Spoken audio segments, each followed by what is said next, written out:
chapter 47, verse 1 says, clap your hands, all you nations, shout to God with cries of joy. We are filled with joy because of our Lord Jesus. So let us rise up and worship Him with all our heart. And we say in every season, you give me life.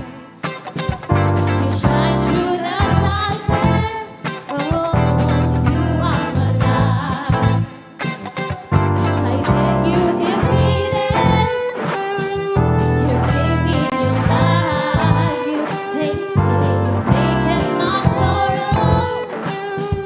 My joy is in Christ. 'Cause when I'm with you, I come alive. My day's full of color. I dance through the night. When I see you move, I follow your lead. My eyes are on you. Yours out of me. We say, you give me joy. Hey, hey, you give me joy. Oh, you give me joy. You give me joy. Sing it out loud. We say, you give me joy. My sin be a measure. Your grace was the cure. Yes, Lord. In you I'm victorious. Yeah, my future's secure. 'Cause when I'm with you, I come alive. My day's full of color. I dance through the night. When I see you move, I follow your lead. My eyes are on you. Always say, 'cause when I'm with you, I come alive. My day's full of color. I dance through the night. When I see you move, I follow your lead. My eyes are on you. Yours are. We say, you give me joy. You give me joy. Oh, you give us joy. You give me joy. Oh, Jesus, you give me joy.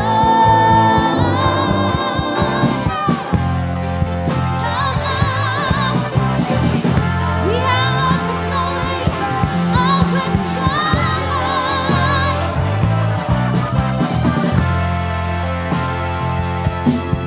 And you sing, overflowing, your joy is overflowing in me. Overflowing, your joy is overflowing in me. Overflowing, your joy is overflowing in me. Overflowing, your joy. Sing it out loud. We sing, overflowing, your joy is overflowing. Oh, it's joy, it's overflowing. Come on, we sing it out. Overflowing joy. Overflowing, your joy is overflowing in me. Overflowing, your joy is overflowing in me. Overflowing, your joy is overflowing. Overflowing. Umaapaw, umaapaw, pag-ibig mo'y umaapaw. Umaapaw, pag-ibig mo'y umaapaw. Umaapaw, pag-ibig mo'y umaapaw. Umaapaw, umaapaw, umaapaw, pag-ibig mo'y. Yes, yes, yes, it's love. It's overflowing. Umaapaw, pag-ibig mo'y umaapaw. Umaapaw, pag-ibig mo'y umaapaw. Yes, Jesus, your love for us, it's overflowing.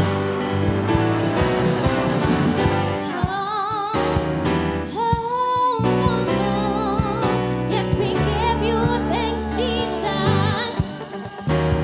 I praise your name. I give thanks. We say, I give thanks to you, Lord. And sing praise to your name, O Most High.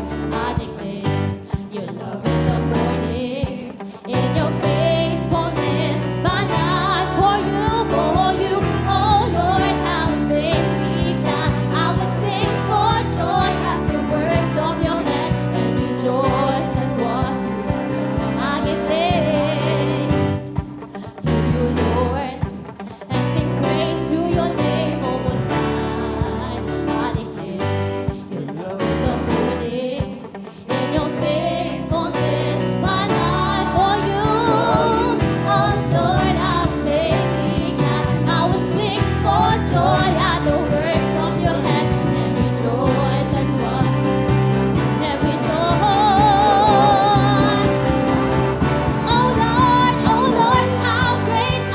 works.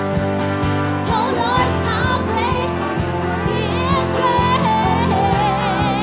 Oh, you have made me. Oh Lord, how great are your works. Oh Lord, how great are your works. Oh Lord, how great are your works.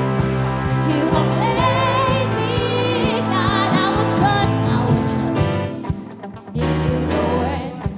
For I know that you're on my side.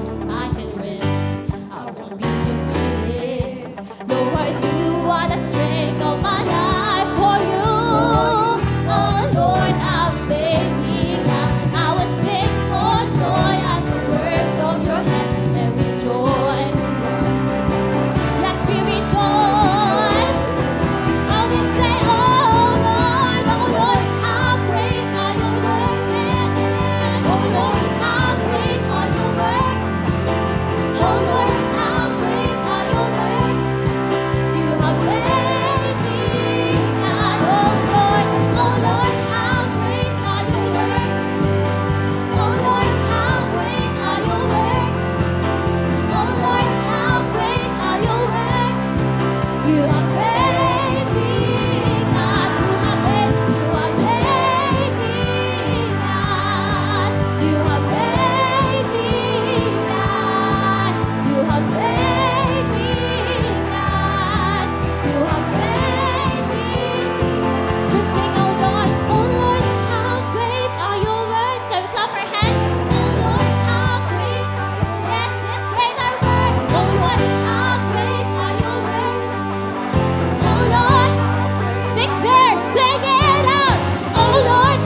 dying, let me pray.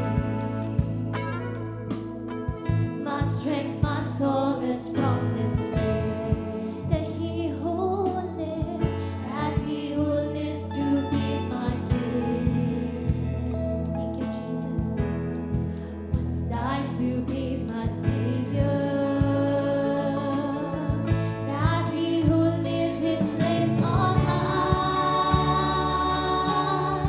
and come for sin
offer for you.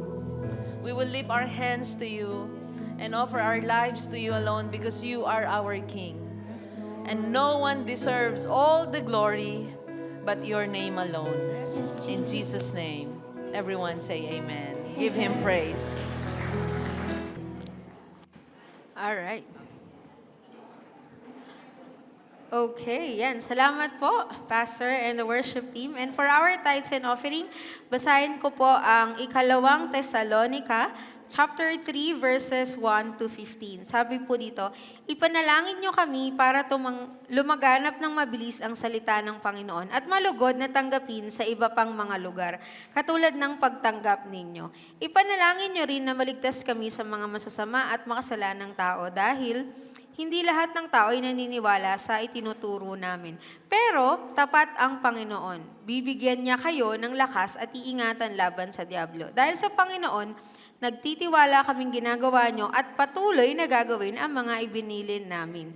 Mga kapatid, sa pangalan ng Panginoong Hesus, inuutos namin sa inyo na layuan nyo ang sino mang kapatid na tamad at hindi sumusunod sa mga ipinangaral namin sa inyo. Sapagkat alam naman ninyo na dapat nyo kaming tularan dahil hindi kami naging tamad noon, nariyan pa kami.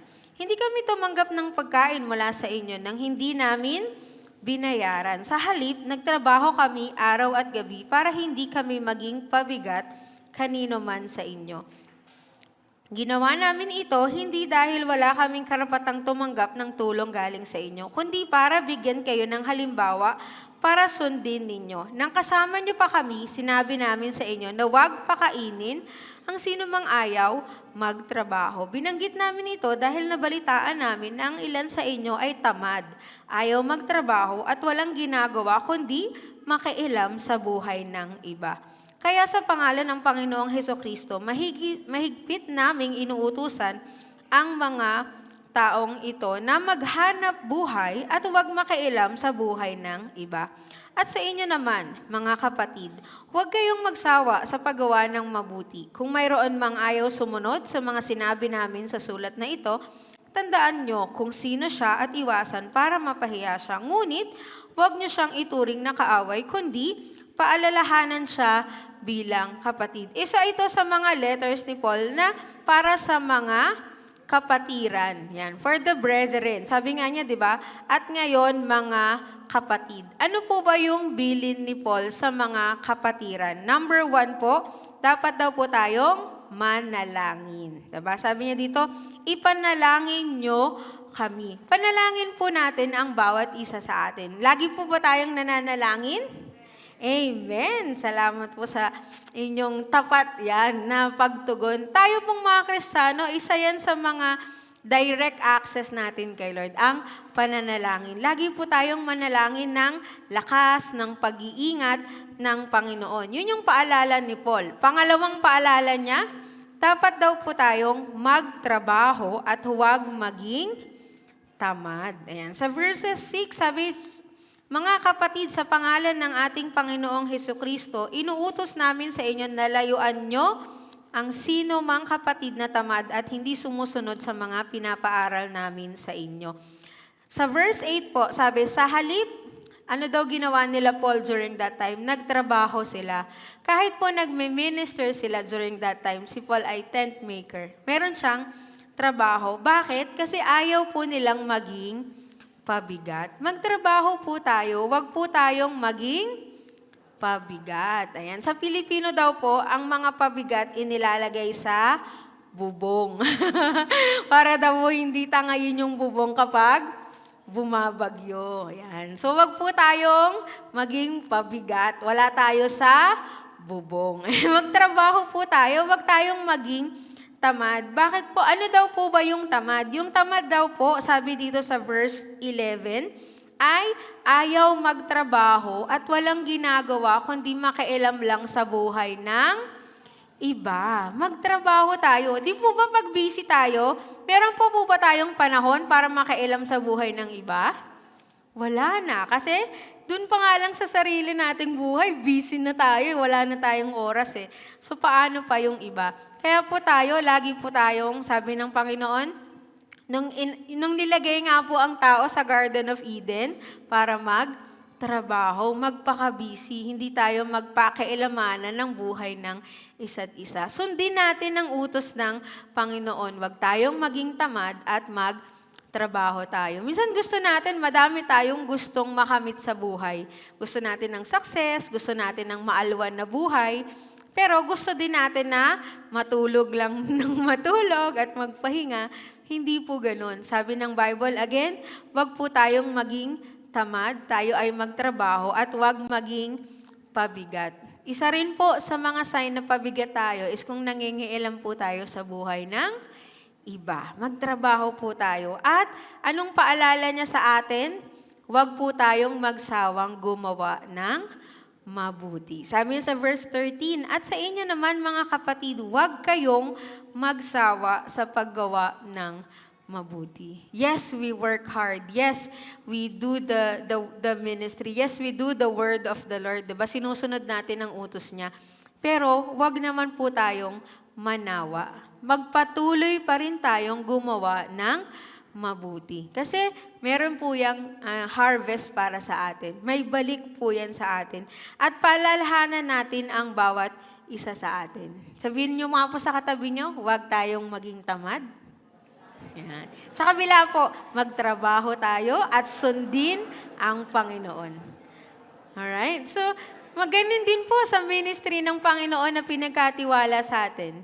Diba? Huwag tayong maging tamad umattend ng services. Huwag tayong maging tamad manalangin, ipanalangin ang bawat isa. Huwag tayong maging tamad sumuporta sa ministry ng church natin. Our church has a big ministry right now. Diba? Itong building natin, ginagawa pa rin. Huwag po tayong maging tamad sa pagsuporta ng gawain ng Panginoon. But, sundin natin ang utos ng Panginoon. Let's be generous in giving. Let's be faithful, yan, sa ating pagbibigay. So, our tithes and offering po ay nahahati, yan, sa 4 envelopes. Our red is for our tithes. That's the 10% of what we have received from the Lord. Our blue is for our special project. Yan po yung sa maintenance, ayan, ng ating church po. Ang brown is for our building project. Almost complete. Naayos na, yan, yung ating outside kitchen, nakapag-tiles na, may lababo na po dyan. So, unti-unti, yung ating restrooms ay ayos na rin po. So, we can use all our restrooms na po. And for our white is for our missions and benevolence. Lagi po ninyong naririnig, saan ba natin ginagamit yung missions fund natin? The other year, nagamit natin yun nung nag-support tayo sa prison ministry. This year po, we will have our own evangelism program. That will be on December 7 and December 8. That's our musical play. Meron po tayong Creative Arts Department Ministry. Nasaan yung mga taga-CAD team natin? Yan! Alam niyo po ba, every week nagpa-practice sila, nagkakabisado ng lyrics, ng sayaw, ng kanta. That's for the evangelism program ng church natin. So, the missions fund po, the missions offering will go to our Creative Arts Department Ministry para po yan sumuporta sa ating December 7 and December 8 musical play. That will also be a Christmas treat sa ating pamilya. 90 days o 85 days na lang po ata ay Pasko na. So, that's our Christmas treat to our family. Let us support. Lahat po ng makokolekta natin from the white envelope from our missions will go to our musical play. So, I hope we will be generous in giving. So, let's all stand up and let us pray. Lord, we thank you for your word today. Salamat, Panginoon, that again have reminded us, Lord, that we should always pray, Panginoon. We should always follow your commands and hindi kami maging tamad, Panginoon. Hindi kami, Lord, magsawa, gumawa ng mabuti. But Lord, nandito kami, Panginoon, upang ipanalangin ng isa't isa, upang paalalahanan ng isa't isa, at upang sumuporta sa iyong ministry. Lord, may you find us faithful and generous in giving. Lord, pagpalain mo ang bawat work ng aming mga kamay, Lord. Ang bawat endeavors, Lord, na ginagawa namin, may it be employment, Panginoon, business, anuman, Lord, ang aming tinatangkilik, I pray, Lord, pagpalain mo ito upang kami ay maging pagpapala. Salamat, Panginoon, and this we ask in Jesus' name. Amen. We may all give to the Lord. Thank you.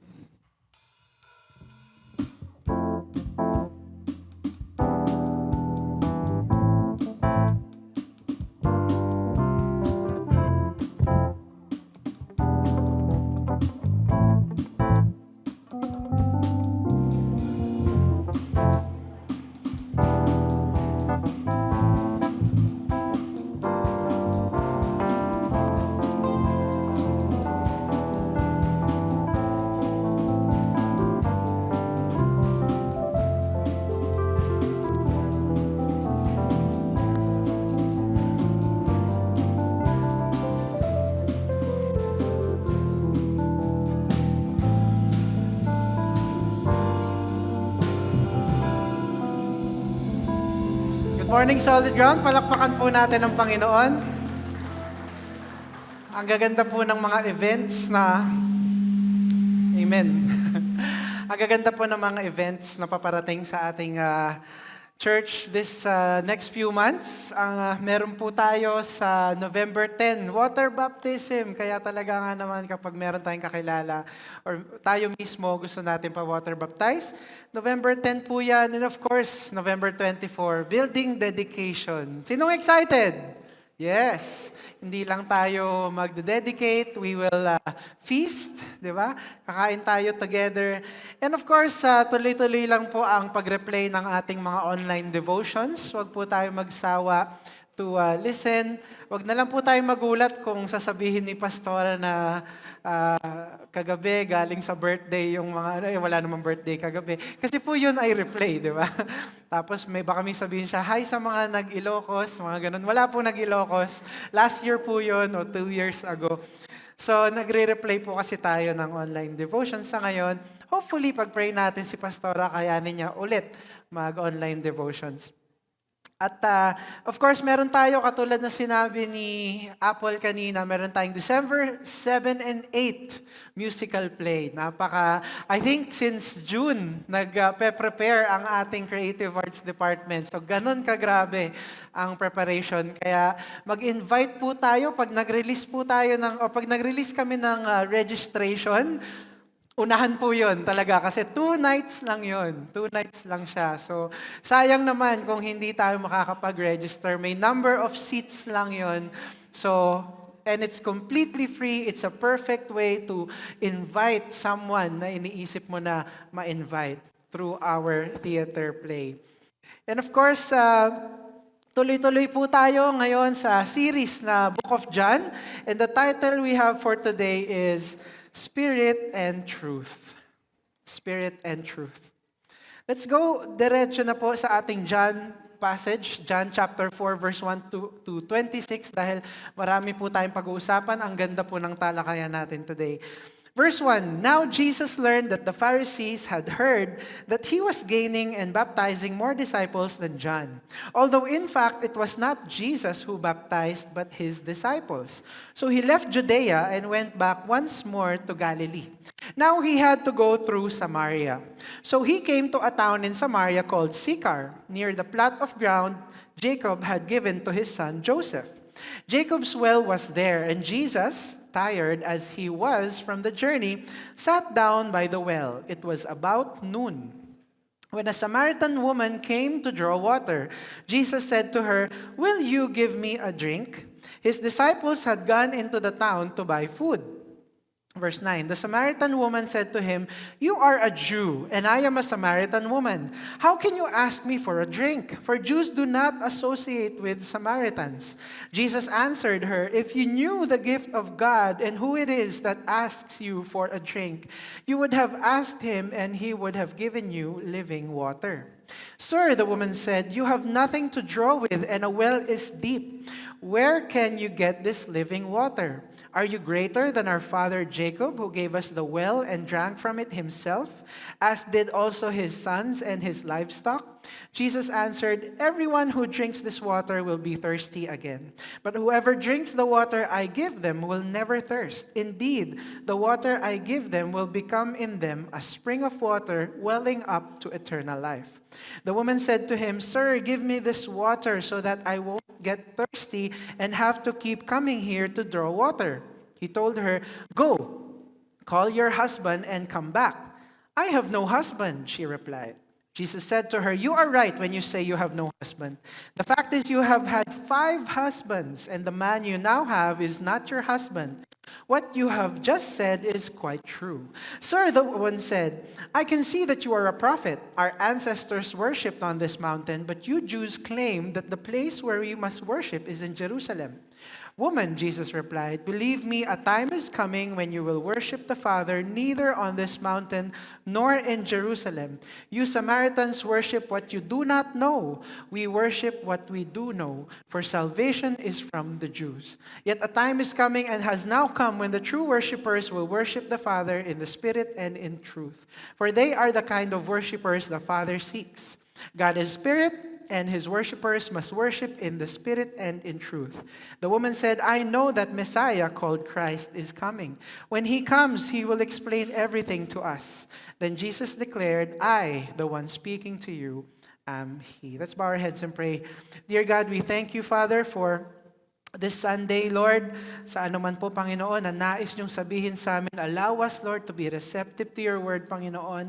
Allow our hearts to be open, Panginoon. If there's something you need to tell us from the questions we have this week, this month, this year, Father, for our lifetimes, Father, we pray that you answer us, Lord, this morning. And Father, we pray, Lord God, na hindi kami ma-distract and just get fully, Lord, ang word ninyo para sa amin, Lord. In Jesus' name we pray. Everybody said, Amen. So we're gonna go through this verse by verse, and then we have some points along the way. So sabi sa verse 1, Now Jesus learned that the Pharisees had heard that he was gaining and baptizing more disciples than John. So ibig sabihin, yung mga Pharisees, ang tingin talaga kay Jesus, bigger than John the Baptist. If we remember, nung mga Sundays na tinuturo ko si John the Baptist, talagang si John the Baptist, natitreten na ang mga Pharisees sa kanya. Then suddenly, meron Jesus na mas nakakatreten. So talagang mas lumalaki na si Jesus compared kay John the Baptist here. Verse 2, Although in fact it was not Jesus who baptized, but his disciples. So una dito, nakikita din natin na nagde-delegate si Jesus ng trabaho. If you were here and you listened to the preaching last week, naalala natin na talagang ang mga Pharisees ay galit na galit kay Jesus. Yung mga disciples ni John, di ba? Galit na galit kasi mas marami nang nagpapabaptize doon sa kay Jesus. Ngayon, hindi pala si Jesus ang nagbabaptize. Yung mga disciples pala niya ang nagbabaptize. So, minsan makikita, no, mas parang galit kay Jesus kahit hindi si Jesus yung nagbabaptize. Verse 3, So he left Judea and went back once more to Galilee. Judea is a Greek form of the word Judah. So whenever you hear or read Judah, and you also read Judea, it's the same. Judea is the Greek form. Verse 4, Now he had to go through Samaria. Remember nung sinisimulan natin ang Book of John, I told you na walang isang salita sa Book of John na aksidente. Look at this verse. Bakit kailangan sabihin ni John, kailangan niyan dumaan sa Samaria? Natural. Pag pupunta ako Novaliches, yan si Chris pupuntang, halimbawa bayan, yan si Chris pupuntang bayan, kailangan niyan dumaan sa Liano. Bakit niya sinabi yun? Yun naman talaga ang daan papuntang bayan. Ay, si Chris, pupunta yan ng Manila Harbor. Kailangan niya dumaan sa Tondo. Bakit kailangan sabihin yun? You know, I want to show you something. Can we bring up the map? Medyo usog lang ako dito ng konti. Ang laki, di ba? So mag-pray tayo na may LED wall tayo na mataas. Okay, so can we zoom in a little bit? Actually, ayan, mas maganda yan. Okay. Sige, hindi, actually zoom out. Zoom out muna, sorry. So makikita natin, ito yung Judea, andyan yung Jerusalem. Tapos may Samaria, so parang probinsya. Tapos Galilee. So si Jesus, sorry sa mga nasa, pwede ko bang usog to ng konti? Kasi parang hindi niya yata nakikita. Ayan. So, sorry Grace. Mas maraming tao doon eh. Okay, so Judea, andito si Jesus. Kinailangan niyang pumunta sa, ay, galing paano yun? Hindi ba touchscreen? Okay, kailangan niyang dumaan sa Samaria. Wow, ganun pala, ayan. Tapos, pupuntang, sundan mo ako, ayan, Galilee. Ayan, sige pa. Okay, yan. Kailangan niya pumunta doon. So, zoom out tayo ng konti. So, kailangan niyang dumaan dito. Okay, so bakit binanggit nung verse na he had to go to Samaria? First of all, kalaban to. Okay? Marami sa mga Israelita, sa mga Jews, dito sila dumadaan. Nakikita nyo to, yung may gray line dyan. Karamihan, may gray dotted line or dashed line. Kasi ayaw nilang tumapak sa Samaria. Hindi dahil delikado, pero dahil they absolutely hate Samaritans. They hate Samaritans. Kaya meron tayong parable of the ano yun? Samaritan? Good Samaritan? Bakit kailangan yung Samaritan yung good? Well, it's because ganun na lang talaga yung pagkakaintindi nila sa Samaritans. So itong gray, iiwas talaga. Biro nyo, magbabagyo ka, kailangan mo muna saan yung sa kanan? Cagayan? I don't know. Ayun, dun sa kanan. Di ba, biro mo, Novaliches bayan ako, iikot pa ako sa, ewan ko, Bignay, hindi ko alam, iikot pa ako malayo. So, ito yung ginagawa ng karamihan, pero Jesus, He had to go through Samaria. Now, I'm gonna give you a few history lessons kung bakit sila nagkakagalit. First of all, kung maaalala nyo, sino yung anak ni David? Nagwapo daw. Hindi si Ed. Si Absalom.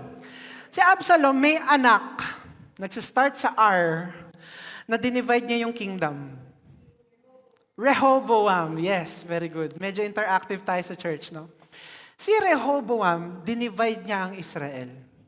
And simula nung dinivide niya ang Israel, nagkaroon na ng Judah sa baba, at nagkaroon ng Israel sa taas.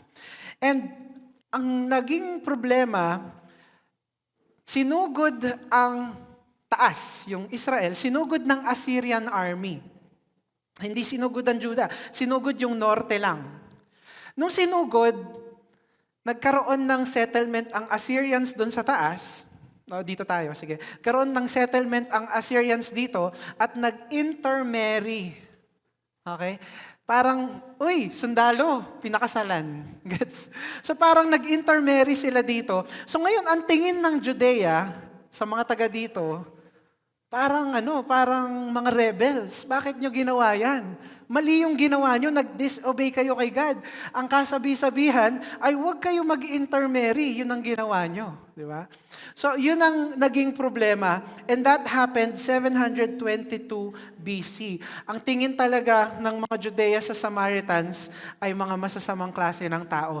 Ngayon, yung Samaritans, meron silang ibang paniniwala or kinukuhaan ng Word of God compared sa Judea. Ang kinukuhaan ng Samaritans is the first five books of the Bible. Genesis, Exodus, Deuteronomy. Very good, hanggang Deuteronomy. So hanggang dun lang ang kinukuhaan na yan ng Word of God. Pero ang dami pang nangyari, ang dami pang prophets na, di ba, nagpakita, ang daming prophets na nagsulat. So meron na talaga silang pagkakaiba. Isa pa, ang Samaritans, pasensya ka na. Isa pa, ang Samaritans, okay, ang Judea, ang pinaka place of worship nila, temple sa Jerusalem. Pero, ang Samaria, meron kasing verse sa Deuteronomy, sinasabi na yung isang lugar sa Sychar, sa Samaria, ang dapat na place of worship. Gets? So dito sila, Jerusalem lang, dito sila, hindi, Gerizim ang tawag doon. Gerizim. So sinasabi, hindi, dapat sa Gerizim lang kayo nag-worship kasi yun ang sinabi sa Bible. Ngayon, yan ang dahilan kung bakit sila may mga away-away. Naalala nyo si Nehemiah? Sino yung kumalaban kay Nehemiah? Naalala nyo? S nagsa-start, hindi salta. Ha? Sanballat. Yes, si Sanballat. Hulaan nyo kung taga saan si Sanballat. Samaria. May matinding hatred ang Samaria na makabuo ulit ng wall ng Jerusalem at the time. You know, sabi sa Luke 9:5, but the people there did not welcome him. Ito si Jesus pumapasok sa Samaria. Because he was heading for Jerusalem. When the disciples James and John saw this, they asked, Lord, do you want us to call fire down from heaven to destroy them? But Jesus turned and rebuked them. Sinasabi ni James and John, Lord, call fire and, ano sabi doon? Fire and down from heaven sa Samaria. Sunugin mo na, Lord, yung Samaria para once and for all, ubos. Pero rinibuke sila. Let's continue sa verse 5. And you need to understand kung bakit na ganon kung bakit maganda ang magiging talakayan natin ngayon. Verse 5, so he came to a town in Samaria called Sychar, so si Jesus to, near the plot of ground Jacob had given to his son Joseph. So, dito sa Sychar, nandun yung Mount Gerizim. Okay? Yung Mount Gerizim, doon nag-worship ang mga taga-Samaria. Verse 6, Jacob's well was there, well, which is balon, di ba? And Jesus, tired as he was from the journey, sat down by the well. It was about noon. So napaka-significant na well ito or balon ni Jacob. Kasi tandaan nyo, it has been thousands of years since this time. Genesis pa lang si Jacob. Yung well, nagbibigay na ng source of life for thousands of years. So yung ginawa ni Jacob was significant. Now, anong oras daw dumating si Jesus doon? Noon, hindi noon. Hindi dati. Noon. Di ba? Alam ko.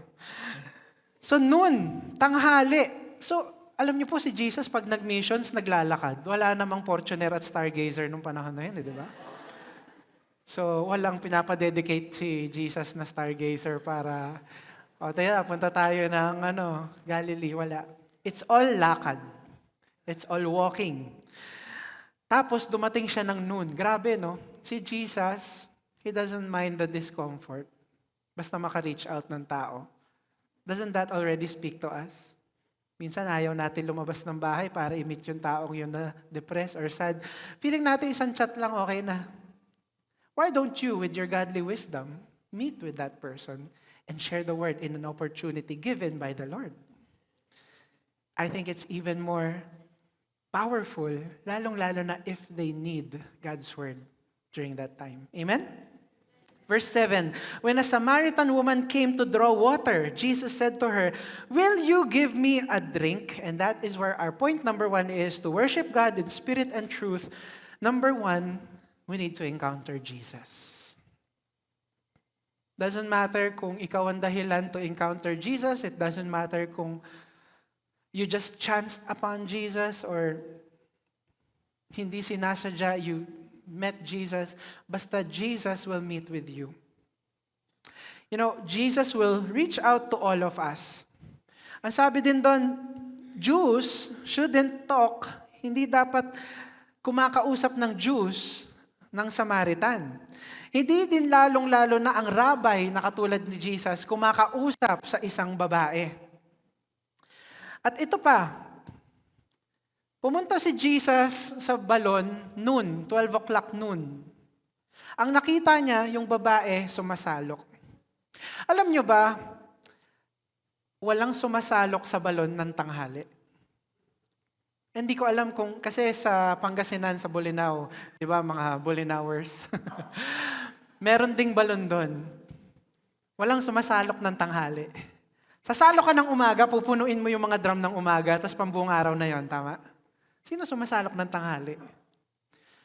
I would say, ang mga sumasalok ng mga alanganing oras tulad ng tanghali ay mga taong nagtatago sa community at sa mga masasabi ng community sa kanila. Especially knowing yung kwento ng Samaritana na ito. Why would you do that? Alam niyo pa kapag sumasalok sila, according to research, sabay-sabay sila. Naalala niyo sa Old Testament, sabay-sabay sila nung bumisita si Isaac kay Rebecca, sabay-sabay yung mga babae sumasalok sa umaga. And this time, nag-iisang babae with something in her heart. Nagsasalok siya ng tanghali. She was hiding from judgment. She was hiding from isolation.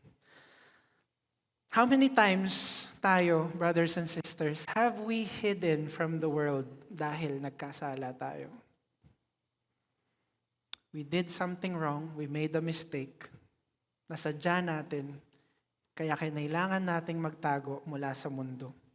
You know, brothers and sisters, we may hide from the world, but we can never hide from Jesus. And this is not to say na tinataguan natin si Jesus, no. It means na kahit anong tago mo, Jesus will be there for you. You can hide yourself from the world. Pero dun pala sa tinataguan mo, mamimit ang presensya ng Panginoon. Amen? Ang ganda na sinabi ng Psalm 139. Sabi ni David sa Psalm 139, 7-12, Where can I go from your spirit? Where can I flee from your presence? If I go up to the heavens, you are there. If I make my bed in the depths, you are there. If I rise on the wings of the dawn, if I settle on the far side of the sea, even there your hand will guide me. Your right hand will hold me fast. If I say, surely the darkness will hide me, and the light become night around me, even the darkness will not be dark to you. The night will shine like the day, for the darkness is as light to you. Kung anong darkness pa ang kinalulugaran natin, even right now, mga kapatid, Jesus can turn that darkness into light for you. Kaya wag natin sabihin na, Lord, I do not feel you. Because feelings is just feelings. But the promise is that Jesus is always there for us. Amen? Verse 8, nakaparenthesis. May sinasabi dito si John, yung author. His disciples had gone into the town to buy food. So, ito na naman tayo sa verse 8. May sinasabi si John, yung author. His disciples had gone in. Bakit sinabi ni John ito? What does it mean? Well, kung nandun ang disciples, okay, bawal kumausap ng Jews, ng Samaritan, at bawal kumausap ang rabbi ng babae. Kung nandun kaya yung disciples, ano mangyayari? Pipigilan si Jesus makipag-usap. No? John 4:27. Just then his disciples returned and were surprised to find him talking with a woman. But no one asked, what do you want? Or why are you talking with her? This is about, ito yung later on sa verse. Nasurpresa ang mga disciples, kinakausap ni Jesus babae. Nasurpresa. Ibig sabihin parang hindi dapat to. Mali dapat to. At walang nagsalita. Ibig sabihin, dapat may nagsalita, pero walang nagsalita. Brothers and sisters, may mga tao talaga sa buhay natin na they actually prevent us from obeying God properly. Kahit na mahal tayo ng mga tao na yon, nakakasagabal sila actually, nakakadistract sila actually sa pagsunod natin kay Jesus. At baka naman isang reminder to na yung mga taong yun, kailangan natin distansyahan. Kasi what is the most important thing or relationship we have in this world? It's our relationship with Jesus. And kung yung relationship na yun, merong isang kaibigan na sumisingit, merong isang tao na sumisingit doon, baka it's time. Kasi kapag inaalaw natin yung taong yun, at nasasway tayo, nawawala yung connection natin with Jesus, baka yung importance nawawala na. Verse 9, the Samaritan woman said to him, You are a Jew, and I am a Samaritan woman. How can you ask me for a drink? For Jews do not associate with Samaritans. Verse 10, Jesus answered her, If you knew the gift of God and who it is that asks you for a drink, you would have asked him, and he would have given you living water. So, galing sa physical water na pinag-uusapan nila, dinadala ni Jesus sa spiritual yung babae. At inintroduce niya ang sarili niya as living water. Sir, the woman said, verse 11, You have nothing to draw with, and the well is deep. Where can you get this living water? Kapag sumasalok po sa balon, especially nung time na yon, kanya-kanya po sila ng lalagyan. Mas hygienic. Kapag iisang lalagyan lang nasa balon, hindi mo alam kung anong ginamit dun sa lalagyan na yun. So, bago ka pumunta ng balon, dadalhin mo yung pangsalok mo, ikakabit mo dun sa rope, tapos ibababa mo yung bucket para makakuha ng tubig. So, ang sabi ng babae, wala ka nga dala na pangsalok, sabi dun. Akala ng babae, living water na galing sa well, yung pinag-uusapan dito. Kaya niya tinatanong, nasaan? Where can you get this living water? So, nami-misunderstand ng Samaritan woman yung sinasabi ni Jesus dito. Verse 12, Are you greater than our father Jacob, who gave us the well and drank from it himself, as did also his sons and his livestock. Remember, I told you si Jacob, nung ginawa niya yung balon na yon, it lasted thousands of years. Pinagkukuhaan pa nila. So, parang ang tingin ng Samaritana, mas magaling ka pa ba sa gumawa ng well na to? Sino ka ba? Hindi kilala ng Samaritan woman si Jesus during this time. And you know, minsan talaga, yun ang mahirap. Hindi kilala ng mga kaibigan natin, kapamilya natin, kung sino ang makakapagbigay sa atin ng living water. Verse 13, Jesus answered, "Everyone who drinks this water will be thirsty again." So merong water na source ng buhay. I wanna show you something. No? Let's picture meron tayong dalawang halaman. Okay? Yung halaman sa kanan ko, it's thriving. Meron siyang steady source of water, spring, fresh lagi yung water. Yung halaman sa kaliwa ko, stagnant yung water. Yung water parang bulok na, tapos hindi laging natutubigan. Pareho po silang may source of water. Pero ang nangyayari dito, kaya siya mas nagtathrive, fresh lagi yung water niya.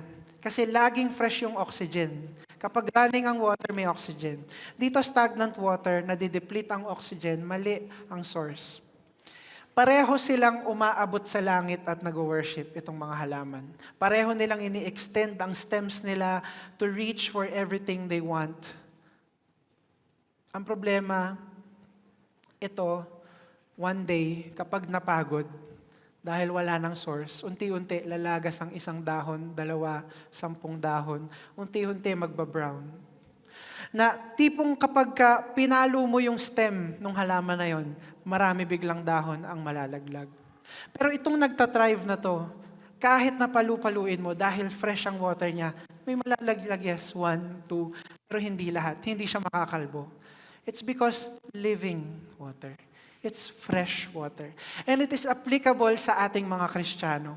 Yes, nagtataas tayo ng kamay sa church. Yes, we look healthy. Yes, parang kayang-kaya natin. But do we have the right source? Are we sourcing our faith from the right fountain?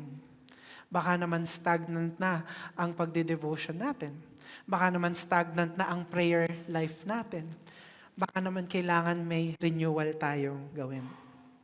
Verse 14, "But whoever drinks the water I give them will never thirst.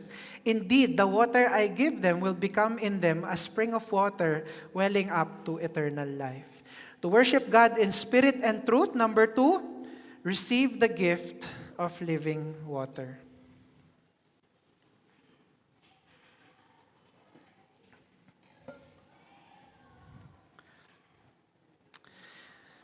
Napakaganda po na living water. Kapag katulad nun, yung balon na ginawa ni Jacob thousands of years, yes, it gives yung Samaritan woman, it gives her yung pang-araw-araw niyang kailangan.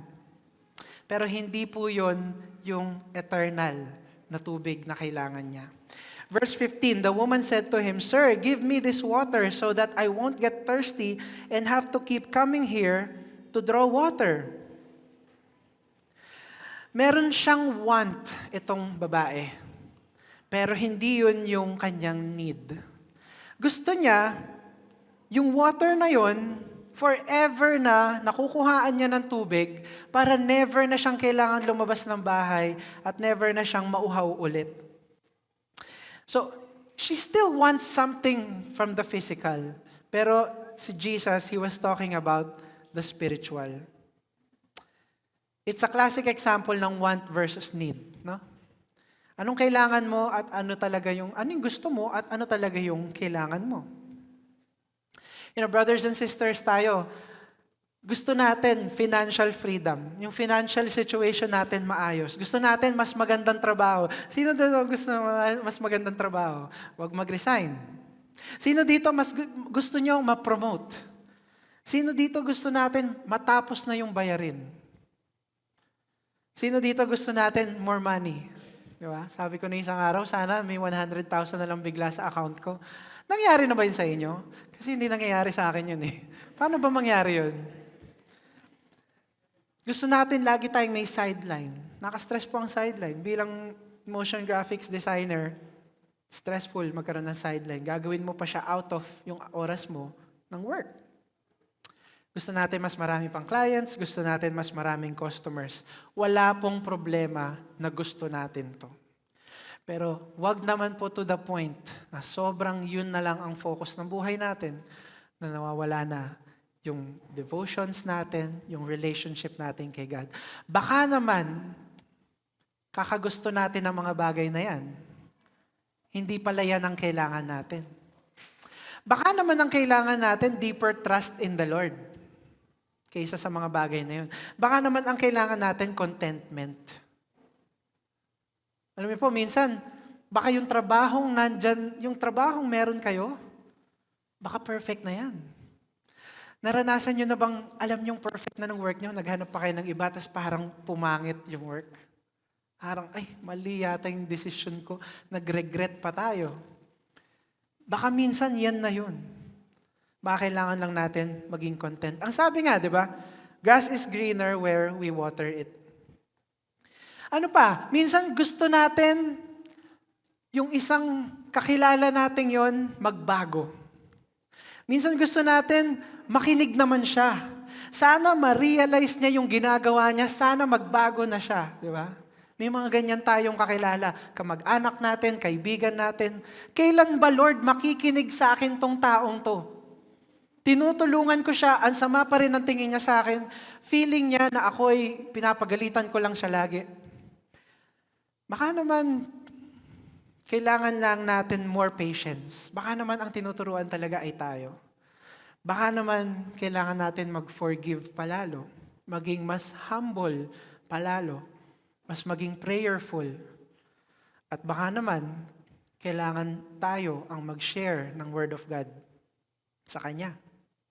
Minsan, gusto natin success. Sino dito ayaw ng success? Of course, all of us want success. Yung mga kabataan, gusto natin mag-top sa school? Hindi, makapasa lang, Kuya Chris. Hindi ko kailangan mag-top sa school. Makakuha ko lang yung tumataginting na tres na yan. Okay na ako. Ang tres talaga ang tumataginting, hindi yung uno, hindi yung 1.25. Sino dito gusto Latin honors? JB lang ba? Hi JB. Welcome back. Diba? Minsan sobrang gusto natin yon. O kaya highest, gusto natin highest tayo sa thesis, sa paper natin. Gusto natin mabida tayo sa mga meetings. Gusto natin ma-recognize tayo ng company. Manalo tayo sa competition. Gusto natin someday maging sobrang successful na ang pera ay pinangsasampal. De, joke lang. Biro lang po. Huwag po tayo manampal ng pera. Kahit anong yaman po ang mangyari sa atin. Pero baka naman ang tinuturo sa atin na yung identity natin dapat wala sa trabahong yun. Baka naman yung identity dapat na kay Jesus. Baka yung identity na kay Christ. Baka naman ang tinuturo sa atin ay yung validation na kukuha dapat natin kay Jesus rather than sa ginagawa. Huwag tayong ma-define na kung sino or kung anong trabaho natin. Ma-define tayo kung paano ang lumalabas sa bibig natin is the Word of God and the praise for Jesus. Ang sarap nga makakilala ng isang tanyag na tao tapos ang lalabas lang sa kanya. Alam mo, papuri sa Panginoon sa lahat ng ginawa niya. Kasi biglang bumabalik ako sa lupa at nare-realize ko, it was not doon sa talino niya o kagalingan niya or opportunity niya. It was always kung paano tayo hinahandle ni Lord, ginaguide ni Lord, dinedirect ni Lord. Amen? Minsan ang kagustuhan natin, Lord, tanggalin mo na tong trials na to. Ayoko tong problemang to. Tanggalin mo yung stress ko sa work. Tanggalin mo siya. Na-stress ko sa work. Lord, tanggalin mo nga yung groupmate kong yon na wala namang ginagawa sa group project. Lord, tanggalin mo naman tong puso ko. Lagi na lang nasasaktan. Parang dito tayo medyo mas... dito tayo magtagal. Baka gusto natin tumatakas sa mga sitwasyon para mawala yung sakit. Ako din. Nangyari na sa akin yan.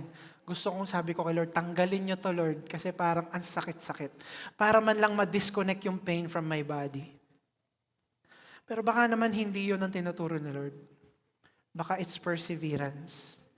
Baka it's the molding of our character from zero to a strong character. Baka naman, He wants to teach us grace under pressure. You know what it means? Hindi lang about grace yan. Grace under pressure means kahit yung pressure ng mundo nandyan, okay ka lang. Kasi protektado ka ng kapangyarihan at ng pananggalang ng Panginoon. Hindi ka basta-basta natatanig eh. Powerful pa rin ang pagsasalita mo, pag-iisip mo. Sharp pa rin kasi kahit anong bato sa'yo ng kaaway, sanay na ako dyan. Baka yun ang tinuturo sa atin. Baka ang tinuturo sa atin, mas maging maayos yung communication natin sa mga taong stress natin sa trabaho. Baka minsan stress tayo sa kanya kasi hindi naman natin sinasabi yung dapat na gawin. Baka tinuturo sa atin, kausapin, maging maayos na leader, maging maayos na coworker, marunong magsalita ng may paggalang. Baka tinuturo sa atin paano maging dependent sa Panginoon. Paano tumibay palalo yung faith natin at magkaroon ng growth in the midst of trials. Yung halaman, kahit anong hampas. Diba? Nung tayo ay nandito, yung lat ay lat pa lang at maraming halaman at talahib. Yung mga talahib na yan, kakaiba. Sumasakit na yung mga daliri namin, hindi pa rin sila bunot-bunot. Kasi ang ganda ng source ng soil nila at ng water nila. Kaya hindi talaga madali. Kahit anong itak namin left to right, wala talaga. Tapos kahit matanggal namin siya, may lot cleaning na naman after 1 month, andun na naman siya. Like, ano ba? Talahib. Kapag ang faith natin ganun na lang ka-strong, mahirap. Mahirap tayong mapabagsak. Minsan gusto natin, mabattle natin yung loneliness. Mawala yung loneliness. Minsan nakakaramdam kasi tayo ng loneliness eh. At pinagpe-pray natin minsan, magkaroon tayo ng mas maraming friends, Facebook friends, pero syempre, social group natin, lumaki din. Magkaroon tayo ng deeper connections. Magkaroon tayo ng boyfriend at girlfriend. Mga kabataan tingin nga kayo sa akin, mag-aral. Okay? One word, mag-aral. Kung may kabataan kang katabi, sikuhin mo, huy mag-aral ka, aral muna. Huwag sa mukha ang siko, June, kay Ed. Siko lang na friendly sa gilid. Minsan ang kagustuhan talaga na magka-relationship sa kabataan is because may kakulangan sa bahay. And that's why parents, it's a good reminder as well, let's check on our children. Baka naman kaya ganun is because the attention has been negative for so long. Minsan para matalo yung loneliness natin, we want to have a husband or a wife. Husband, a wife is not the answer to joy. Although, wag niyo akong sa sinabi ko kasi masaya naman ako sa aking asawa, syempre. Masaya talaga, walang naman. Erase naman, paki-edit yung naman, masayang masaya.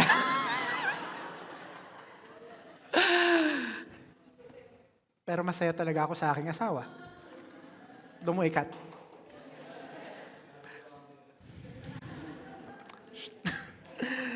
Pero hindi po talaga ang sagot ay pag-aasawa. Minsan, kagustuhan natin, merong tumayong tatay o nanay sa tabi natin. Minsan may kagustuhan tayo na yung taong nawala na yon sana bumalik. Pero baka hindi yun ang sagot. Baka hindi yun ang kailangan natin. Baka ang kailangan natin, ang deeper connection natin sa Panginoon. Baka ang kailangan natin, yung contentment, sino man ang nasa tabi natin. Habol tayo ng habol sa mga kaibigang gusto natin. Merong isa dito, laging available magkape. Hindi na siya natutulog, kakakape. Samahan natin siya.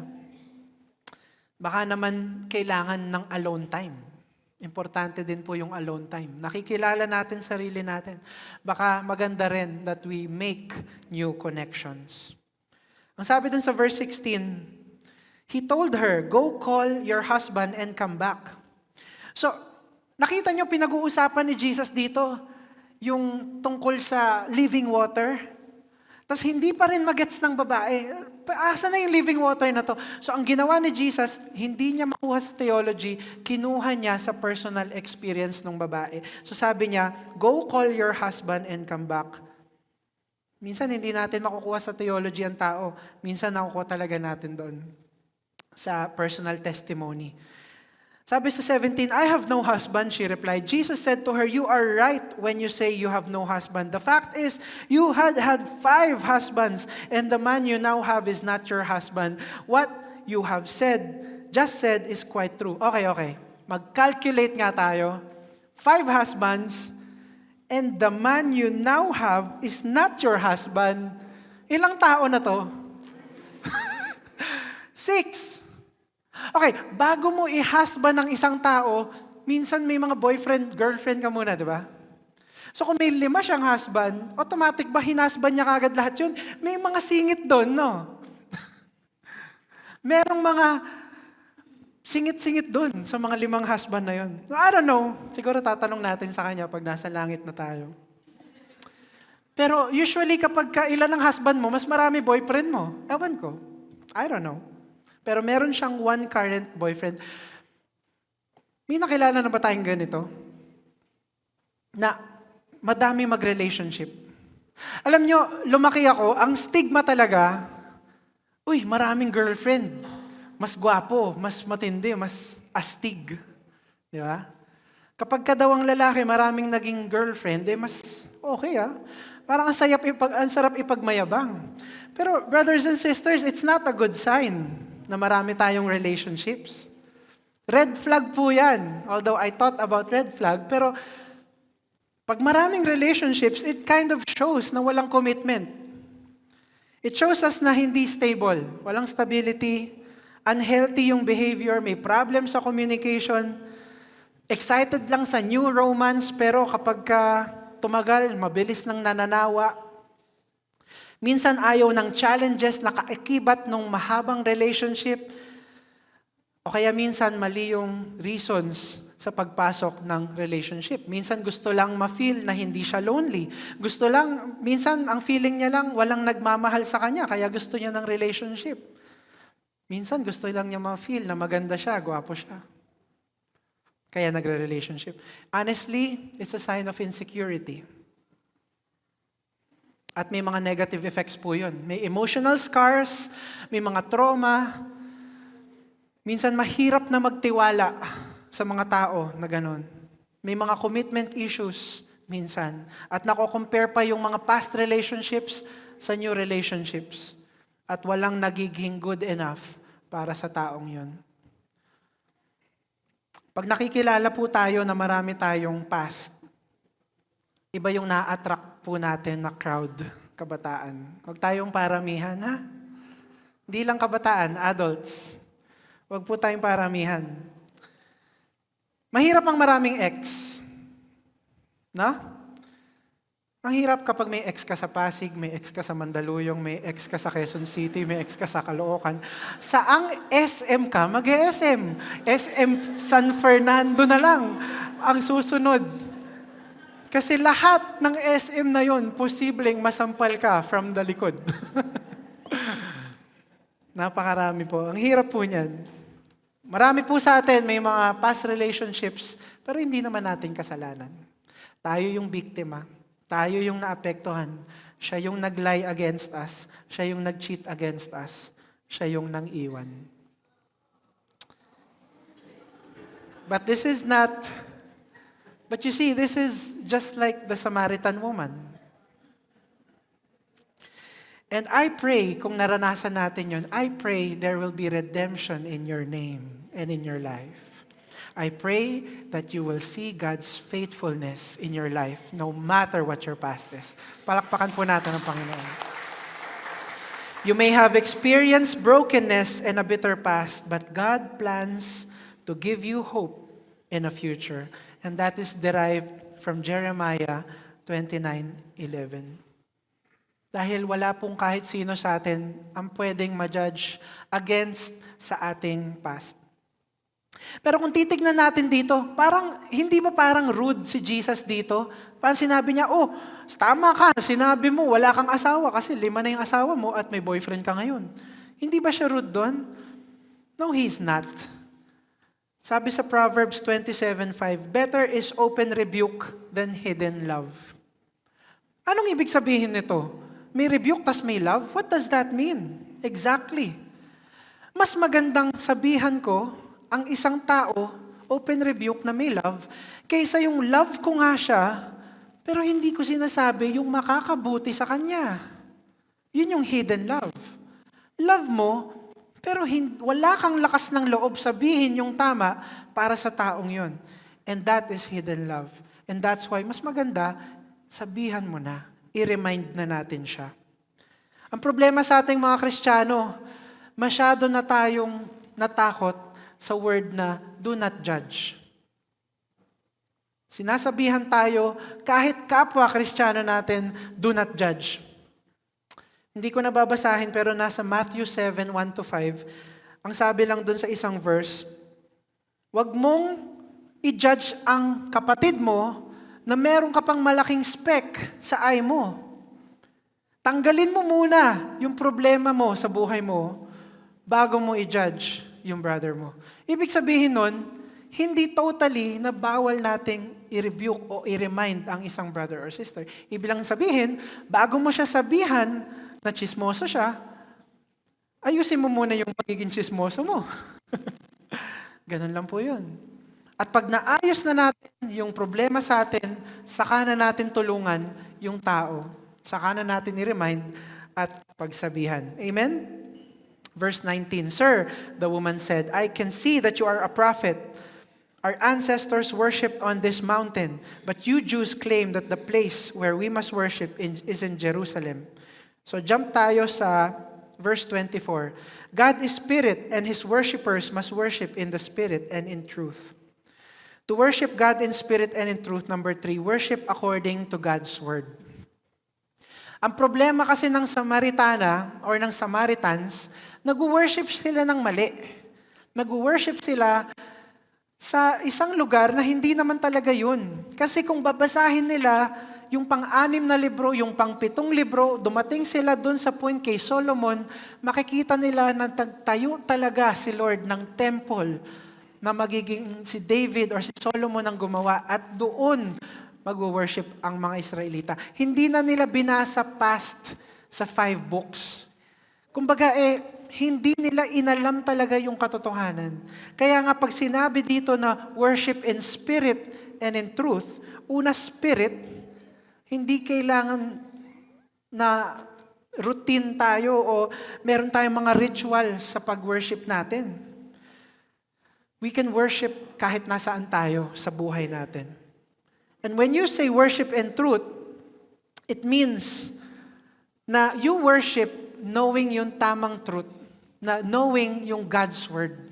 We worship na may knowledge ng God's word. Romans 12:1, Therefore, I urge you, brothers and sisters, in view of God's mercy, to offer your bodies as a living sacrifice, holy and pleasing to God. This is your true and proper worship. It's about the living sacrifice na yung body natin. Kahit pumunta ako araw-araw sa temple in Jerusalem, pag desecrated ang katawan kong to, it is not worship. If we go in our recharge night, Sunday services, ni-replay natin ang devotions ni Pastora, pero hindi natin inaayos yung kasalanan sa buhay, yung spirit natin, it is not worship. This is the point of true of spirit and in truth. To end, dito ako magbabasa sa John chapter 4:28-29. Question, nalaman na natin yung nangyari sa Samaritana. Ano na nangyari sa kanya? Nagtanong-tanong lang siya, nagkaroon sila ng debate. Is that it? Hindi na ba niya sinapuso? I want to read to you what happened sa Samaritan woman. John chapter 4:28. Then leaving her water jar, the woman went back to the town and said to the people, Come, see a man who told me everything I ever did. Could this be the Messiah?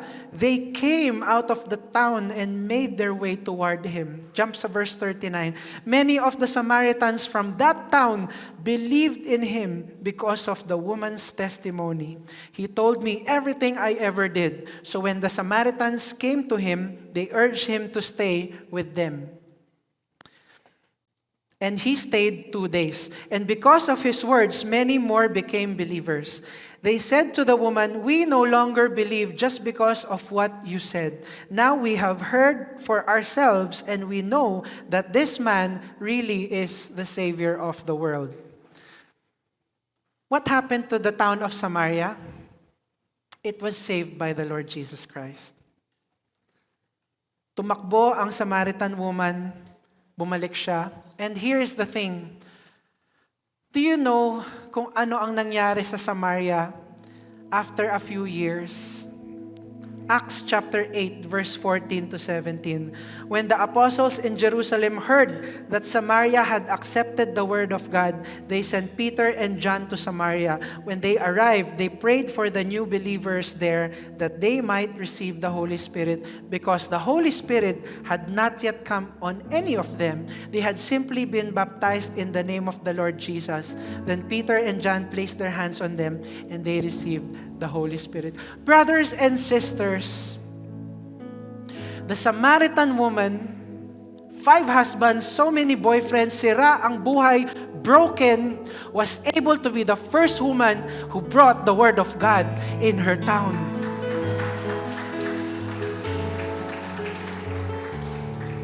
"750 years of struggle against Judah and Samaria because of the one broken woman.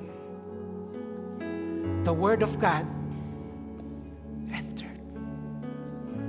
Being broken doesn't disqualify you from God's purpose. Hindi ko kilala ang lahat ng nandito. Hindi ko alam ang past nating lahat dito. But some way, one way or another, we were broken. But it doesn't mean forever tayong broken at hindi na magagamit ng Panginoon. Your scars become your strength, giving your voice the power to connect with the others who are hurting. Kung ano man yung mga scars natin, yun mismo ang gagamitin ng Panginoon para maka-reach out sa mga tao doon. And that's why I so love this Samaritan woman. We think na parang nagkita lang sila ni Jesus. No. She was the key for Samaria to believe. Our God loves. Amen? Our God loves us. Ano man po yung past natin, our God loves, our God lives, and our God is always there for us whoever we are. Amen? Palakpakan po natin ang Panginoon. Let's stand up and sing this song.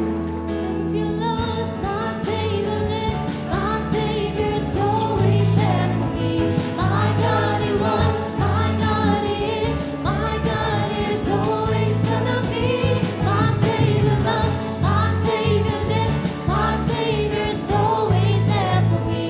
My God He was, my God He is, my God is Let's sing it always gonna be. again. My Savior loves, my Savior lives, my Savior's always there for me. My God He was, my God He is, my God is always gonna be. My Savior loves, my Savior lives, my Savior's always there for me.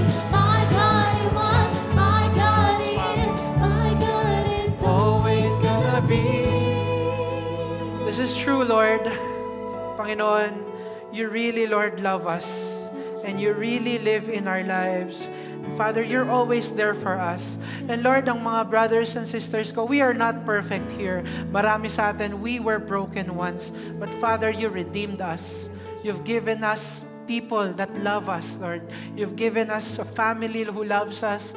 Lord, nagbigay kayo ng magandang future for us kahit na minsan kami, Panginoon, na broken and in the dark. And Father, our prayer, Lord, just like the Samaritan woman, ano man po ang past namin, o kahit yung iba sa amin, right now, we are going through this darkness or going through this brokenness. Father, we pray, you still use us in your kingdom. Yes, Jesus. Allow us, Lord God, to contribute, Lord, sa kingdom nyo. Maka-reach out kami, isa, dalawa, okay lang.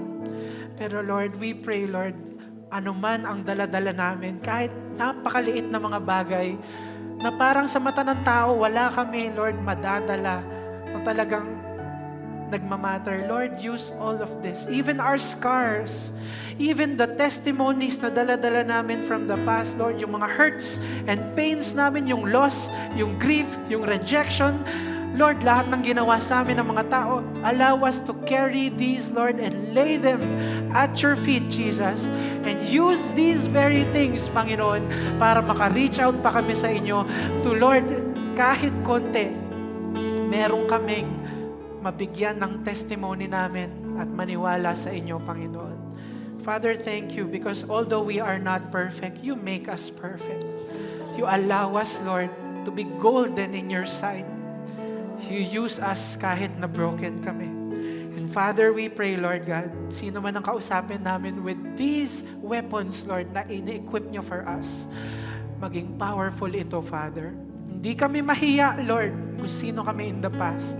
But allow us to move forward, Lord, kung sino kami, who you allowed us to be right now and in the future. Thank you, Father, for your grace. Thank you, Father, for what you did in our lives, Lord. And this is our prayer, Lord. In Jesus' name we pray. Everybody said, amen and amen. Thank you, everybody, for attending our service. God bless your small groups, and see you again next week.